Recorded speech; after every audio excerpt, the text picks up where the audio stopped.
당뇨병 환자의 혈당 관리 방법. 안녕하십니까? 본 동영상은 당뇨병 환자 및 보호자분들께 혈당 검사와 혈당 관리 전반에 대한 내용을 설명드리기 위해 제작되었습니다. 이어지는 내용을 참고하셔서 효과적인 혈당 관리가 이루어질 수 있도록 협조해 주시기 바랍니다. 자가혈당 검사의 중요성. 혈당은 그날그날의 음식 섭취와 활동 여부에 따라 달라집니다.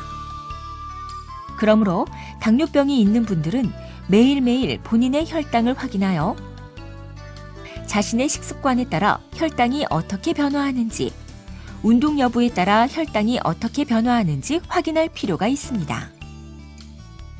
이처럼 환자 자신이 혈당을 직접 확인하는 것은 현재 본인의 혈당이 잘 조절되고 있는지 스스로 깨닫고 더욱 노력하게 해줄 뿐 아니라 저혈당이나 고혈당이 발생했을 때 더욱 신속하고 효과적으로 대처할 수 있게 도와줍니다. 특히 인슐린을 투여하는 환자의 경우에는 반드시 매일매일 혈당 검사를 해야 하는데, 연구 결과를 보면 하루 1회 혈당 측정을 더 할 때마다 지난 2-3개월 동안의 평균 혈당을 반영하는 당화혈색소가 0.2%씩 감소하였고, 당뇨병으로 인한 합병증의 위험도 유의하게 낮출 수 있는 것으로 확인되었습니다. 자가혈당 검사 시기. 경구혈당 강화제를 사용하거나 하루 1회 인슐린을 투여하는 당뇨병 환자분들은 아침 식사 직전에 한 번, 그리고 아침 식사 또는 하루 중 가장 많은 양의 음식을 섭취하는 식사 2시간 후에 또 한 번 혈당을 측정합니다. 참고로 식사 2시간 후는 식사가 끝난 시점을 기준으로 하는 것이 아니라 식사를 시작하는 시점을 기준으로 2시간이 지난 후에 혈당을 측정한다는 의미입니다. 인슐린을 하루 2회 투여하는 당뇨병 환자분들은 아침 식사에 앞서 인슐린을 투여하기 직전에 한 번, 저녁 식사에 앞서 인슐린을 투여하기 직전에 또 한 번 해서 하루 2회 이상 혈당 측정이 필요합니다.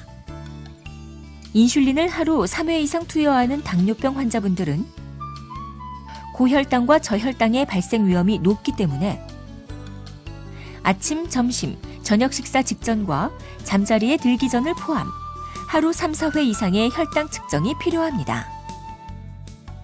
혈당 조절의 목표. 당뇨병이 없는 사람의 정상 혈당 범위는 식사 직전 70에서 100, 식사 후 최고 혈당 140 미만, 취침 전 120 미만입니다. 이에 비해 당뇨병 환자는 식사 직전 70에서 130, 식사 후 최고 혈당 180 미만, 취침 전 100에서 160을 혈당 조절의 목표 범위로 합니다. 한편 자가혈당 측정기로 측정한 혈당은 병원에서 측정하는 혈당보다 15에서 30 정도 낮게 측정될 수 있는데, 이것은 자가혈당 측정기로 혈당을 측정할 때에는 모세혈관에서 채혈한 전혈을 이용하지만 병원에서 채혈해서 측정할 때에는 정맥에서 채혈한 혈액의 액체 성분에 해당하는 혈장에 포함된 당을 측정하기 때문입니다. 그러므로 자가혈당 측정기를 사용하는 분들은 병원에 본인의 기기를 가지고 오셔서 자가혈당 측정기의 혈당 수치와 본인의 실제 혈당 수치 사이에 어느 정도 차이가 나는지 확인을 하는 것이 좋습니다. 혈당을 반영하는 또 하나의 지표, 당화혈색소. 당화혈색소란 적혈구 안에 포함된 혈색소, 영어로는 헤모글로빈이 포도당과 결합하면서 형성된 것으로 정상인의 경우에는 4에서 6% 정도로 유지되는데, 당뇨병 환자에서 혈당이 잘 조절되지 않아 고혈당이 지속되면 당화혈색소의 수치가 6.5% 이상으로 증가합니다. 그때그때 변동이 심한 혈당 수치와 달리 당화혈색소는 지난 2-3개월 동안의 평균 혈당을 가장 정확하게 반영하기 때문에 병원에서는 2-3개월 단위로 당화혈색소를 측정, 환자의 혈당이 잘 관리되고 있는지 여부를 확인합니다. 관리되지 않고 장기간 지속되는 고혈당은 다양한 합병증을 유발하기 때문에 당뇨병 환자분들은 당화혈색소를 7% 미만으로 유지해야 하며 젊은 환자의 경우에는 보다 정상인에 가까운 6.5%에서 6% 미만으로 유지할 것을 추천합니다. 상황별 혈당 관리.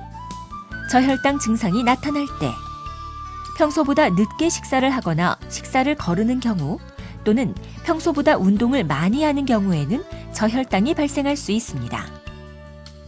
저혈당이 발생하면 허기가 지고 갑자기 가슴이 두근거리고 식은땀이 나거나 어지러운 증상 등이 나타날 수 있는데 이러한 상태에서 적절히 대처하지 않으면 점차 시야가 흐려지면서 의식을 잃게 될 수도 있습니다.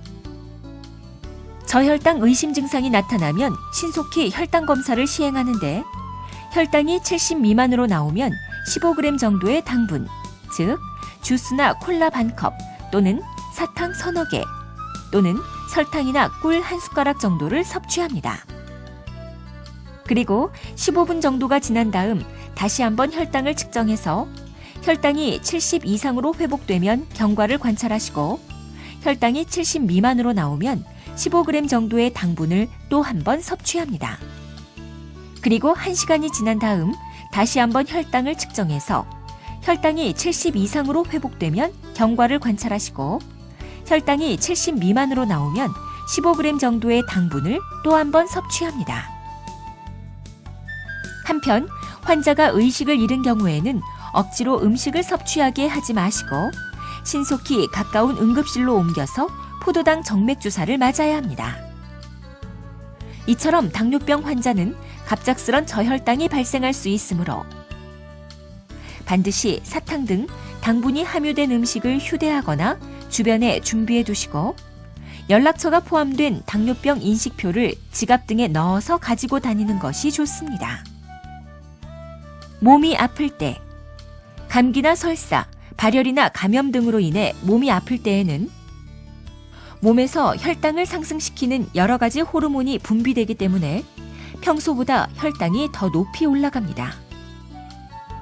그런데 아프고 입맛이 없어 음식을 조금 먹었다고 해서 인슐린을 맞지 않거나 경구혈당 강화제를 복용하지 않으면 혈당이 더욱 심하게 상승하면서 고혈당이 발생, 이로 인한 급성합병증이 발생할 수 있습니다.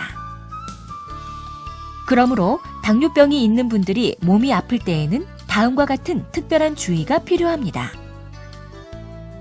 몸이 아플 때에는 평소보다 더 자주 혈당을 측정해야 하는데 이를 통해 저혈당과 고혈당에 좀 더 빨리 대처할 수 있습니다.